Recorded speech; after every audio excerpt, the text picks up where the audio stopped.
Lorsqu'on pense à notre futur, on n'imagine jamais qu'il puisse nous arriver quoi que ce soit. On rêve de s'acheter une maison, de fonder une famille et de vivre paisiblement, entouré de ceux qu'on aime. Après tout, les tragédies, ça n'arrive qu'aux autres.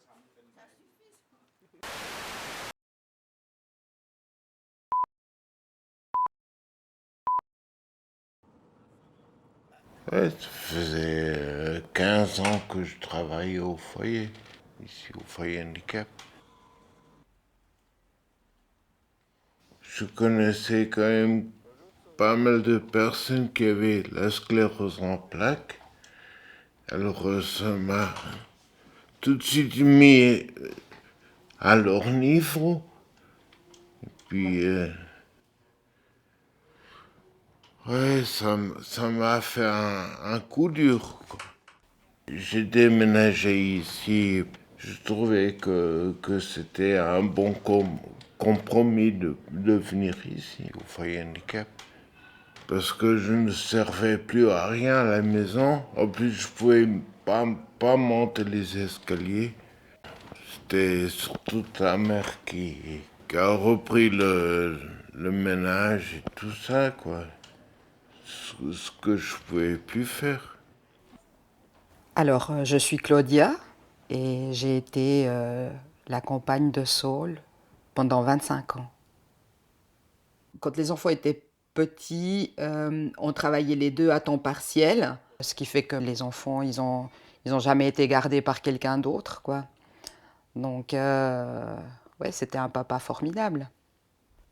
Vu que je travaillais qu'à 50%, l'autre pourcent, j'étais à la maison. Je m'occupais des gamins, de la bouffe, du ménage. Bah, je faisais ce qu'il y avait à faire à la maison. Mes premiers symptômes, c'était au début de l'année 2006. Et puis, à Pâques, j'ai eu la nouvelle. Saul, il est tombé dans une profonde dépression, hein. Il a passé plusieurs mois où il était incapable de faire quoi que ce soit. Et de le voir comme ça, c'était, je pense, la pire chose quoi, qui puisse nous arriver. Parce que, en fait, Saul, ça a toujours été le rock, quoi. C'était un grand gaillard, il était fort, il était athlétique. Ouais, on pensait qu'il était invincible, quoi. Je suis Amanda, j'ai 25 ans. Je suis l'aînée de 3 enfants. J'ai une petite sœur et un petit frère qui ont 2 et 4 ans moins que moi. Un sentiment d'insécurité totale. Ton père, c'est l'image de la sécurité, c'est celui qui est fort, c'est celui qui te protège, c'est celui avec qui peut rien t'arriver en fait. Et déjà ça s'écroule. Et en plus, quand tu sais qu'il y a des soucis d'argent, tu sais que c'est grave. Donc, t'as l'impression qu'il t'est à l'abri de rien, sur aucun plan. Ça fait peur. Je devais être présente pour tous et pour lui aussi, mais en même temps, il fallait travailler, il fallait gagner des sous. Lui, il pouvait plus travailler. Les factures ont commencé à s'accumuler, donc je commençais à accumuler des dettes, des choses comme ça, qui sont pas tout à fait encore résolues aujourd'hui. Donc, plus de 10 ans après, je vis encore les conséquences de ces années où voilà, on est passé de deux à une personne pour tout assumer, quoi.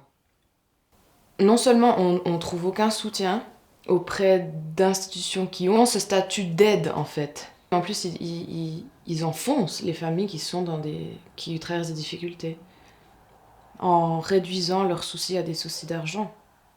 Pour moi, c'était tellement difficile parce que, en plus de la maladie de mon mari, et de tout ce que je devais gérer, il y avait avec chaque personne que je sollicitais ou avec laquelle j'étais en contact par rapport à ça, je voyais à quel point la maladie de Saul était passée au second plan et puis il y avait d'autres choses qui prenaient plus de place.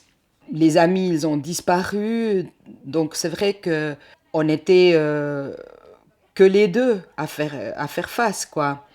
Et donc on n'a pas eu de soutien ni moral, ni affectif, ni pratique, par exemple avec les enfants ou des choses comme ça. J'étais dans la déception par rapport à justement sa famille et puis et certains amis qui étaient des amis de 20 ans parce que je trouvais injuste leur attitude. Et j'aurais voulu en fait que les autres fassent preuve de plus de solidarité, de plus de présence. Avec les autres membres de la famille, ceux qui vivaient pas sous le même toit, j'étais aussi fâchée contre eux, je leur en voulais parce que j'estimais qu'ils s'impliquaient pas, qu'ils se sentaient pas concernés. Enfin, c'est tout des... donc c'est ouais, de l'isolement, de la solitude. Alors je suis Zach, j'ai 21 ans et puis je suis le frère, le cadet.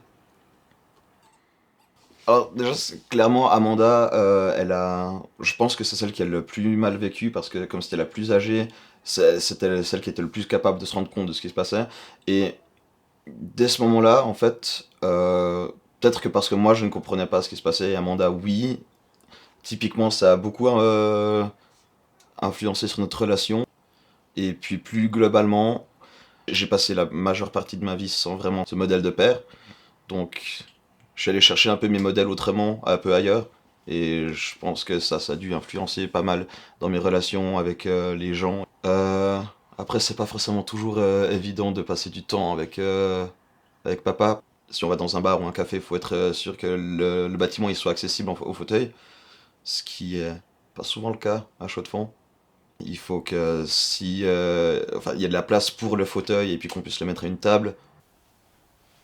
Sortie concert avec papa. C'est pas simple. Et c'est pas juste ah super, on va passer un bon moment. C'est logistiquement parlant, c'est une organisation quand même assez intense.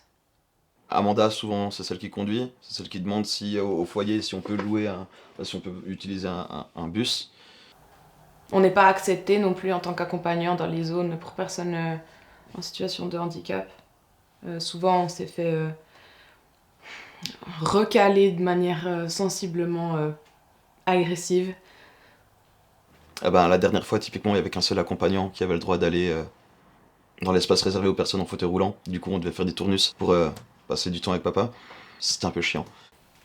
Une maladie dans une famille, c'est comme un ouragan qui détruit tout sur son passage. Et on est tous touchés à tous les niveaux. Mais c'est courant. Qui n'est pas touché par ça d'une manière ou d'une autre? Qui est à l'abri de ça? S'il y a une chose dont je trouve que c'est important qu'on puisse tirer de ce genre d'histoire-là, c'est qu'on a tous plus de points en commun que ce qu'on croit. Et je pense que c'est important de garder ça à l'esprit lorsqu'on est simplement en lien avec d'autres personnes. Se dire, ok, derrière cette personne-là, il y a toute une histoire. Imagine s'il y a une histoire qui ressemble à la mienne. On a vécu une longue vie ensemble avec Saul, et puis elle a été pleine de moments merveilleux, quoi. Donc en fait, c'est ça qui prend le dessus. Hein? C'est finalement...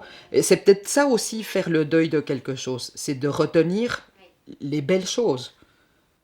Je pense que c'est ça. Si je reste que sur la tristesse de ce qui est arrivé, voilà, comment aller de l'avant, quoi. Alors que finalement... 25 ans de vie commune avec des beaux souvenirs, des beaux enfants. C'est ça que j'ai... Puis une magnifique histoire d'amour. C'est ça que j'ai aussi envie de retenir, quoi.